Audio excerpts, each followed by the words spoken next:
রাসূল সাল্লাল্লাহু আলাইহি ওয়াসাল্লাম কবরে কিভাবে থাকবেন, সালামের উত্তর নিবেন কি নিবেন না, এই বিষয়ে যে হাদিসটি আছে সেটা আরেকবার বর্ণনা করে এর রেফারেন্স দিবেন। রাসূল সাল্লাল্লাহু আলাইহি ওয়াসাল্লাম মৃত্যুর পর কবরে কেমনে থাকবেন, এটা মৃত্যুর আগে তিনি কিভাবে বলতে পারেন, এটা আমার বুঝে আসে না।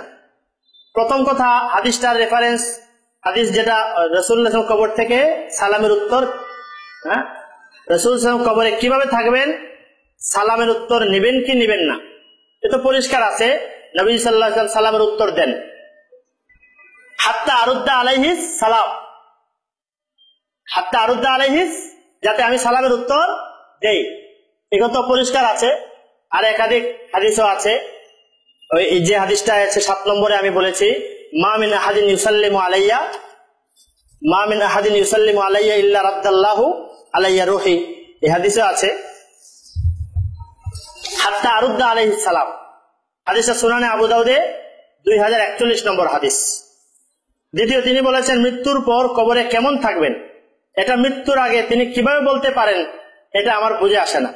এই বিষয়গুলো আসলে ওহীর মাধ্যমে বলেন, জানা কথা। নবীজি পরকালের কত বিষয় বলেছেন, সব মৃত্যুর আগে বলেছেন। এই বিষয়ে এমন সুস্পষ্ট বিষয়ে প্রশ্ন হওয়া কেন বুঝলাম না। প্রশ্ন হলো কারণ পরকালের সব বিষয় নবীজি বলেছেন। নবীজি গায়েব জানেন এজন্য না, আল্লাহ তাআলা জানিয়েছেন এজন্য, এটা বলতে হয় না। সবকিছু আল্লাহ ভালো জানেন, ভুল হলে সংশোধন করে দেবেন। নবীগণ তাদের নিজ নিজ কবরে সশরীরে জীবিত থাকা সত্ত্বেও মিরাজের ঘটনা অনুযায়ী নবী সাল্লাল্লাহু আলাইহি ওয়াসাল্লাম আসমান সমূহে বিরাজমান, এটার ব্যাখ্যা কি? এই ব্যাখ্যা মুহাদ্দিসিনে কেরাম দিয়েছেন এবং ইবনুল কাইয়িম রাহমাতুল্লাহ কিতাবুর রূহে এর বিস্তর ব্যাখ্যা লিখেছেন। এই কথাটা আমরা আগেই বলেছি। কোরআন হাদিসে পরিষ্কার বলেছে কবরে জীবিত। মুসা আলাইহিস সালাম কবরে নামাজ আদায় করছেন, এই জন্য আমরা এই হাদিস করছি, ওইটাও করছি। দুইটা সামঞ্জস্য কি? মুহাদ্দিসিনে কেরাম দিয়েছেন যে মেরাজের সময় উপরে দেখা হয়েছে, মিসাল এর একটা দৃষ্টান্ত, উপমা আল্লাহ সৃষ্টি করে দিয়েছেন। এটা অথবা এক সময়ের ঘটনা, তাদেরকে আল্লাহ তাআলা সেখানে যাওয়ার সুযোগ দিয়েছেন। আল্লাহ ভালো জানেন কিভাবে দিয়েছেন। বারজাখের জগৎ সম্পর্কে কোরআন সুন্নাহয় যা আসে তাই আমরা বিশ্বাস করি।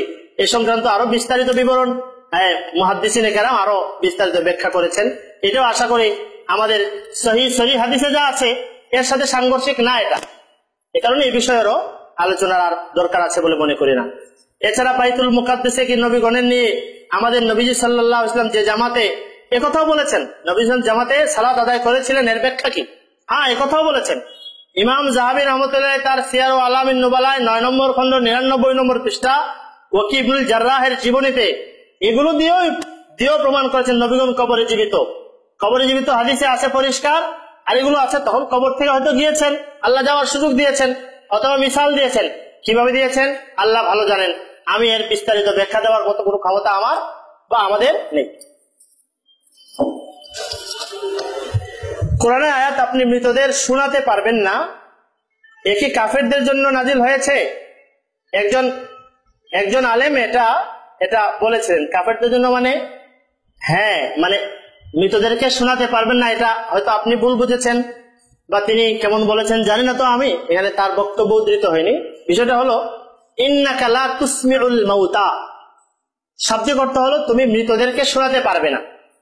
এখানে আসলে আরবি অলংকার শাস্ত্রের একটা বিষয় আছে, এটাকে ইস্তিআরা বলে। এখানে আসলে রূপকার্থে কাফেরদেরকে মৃত বলা হয়েছে, এই ব্যাখ্যাও আছে। কাফেরদেরকে রূপকার্থে মৃত বলা হয়েছে। যেমন আমরা বলি কানা, অন্ধ, তুই দেখিস না, তার মানে সে অন্ধ না, দেখে না, এই কারণে তাকে কি বলা হয়েছে? অন্ধ বলা হয়েছে। যে কথা আয়াতের শেষেই বোঝা যায় এবং এর বিস্তারিত ব্যাখ্যা আমি ইবনে তাইমিয়া, ইবনুল কাইয়িম, ইবনে কাসির এবং ইবনে হাজার আসকালানি থেকে শুনিয়েছি।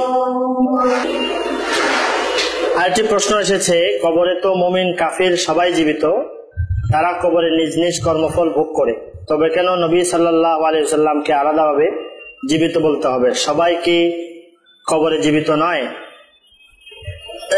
এটারও একটু আংশিক বিষয় এসেছে যে কবরে সবাই জীবিতর অর্থ আছে। তার মধ্যে শহীদদের জীবনটা কোরআনে পরিষ্কার বলা হয়েছে অন্যের জীবনের চেয়ে সম্পূর্ণ ভিন্ন। শহীদের জীবন চাইতে নবীদের জীবন আরো উন্নততর, আকমাল ওয়া আতাম। ইমাম যাহাবী রহমাতুল্লাহ আকমাল ওয়া আতাম, যার মধ্যে আরো কিছু সাদৃশ্যের বিষয় এসেছে। এবং হাদিসে বলা হয়েছে নবীগণ তাদের কবরে জীবিত, এই জন্যই নবীদের কবরে জীবিত বলতে হবে, যেহেতু হাদিসে বলা হয়েছে, আর না হয় কেউ বলতো না।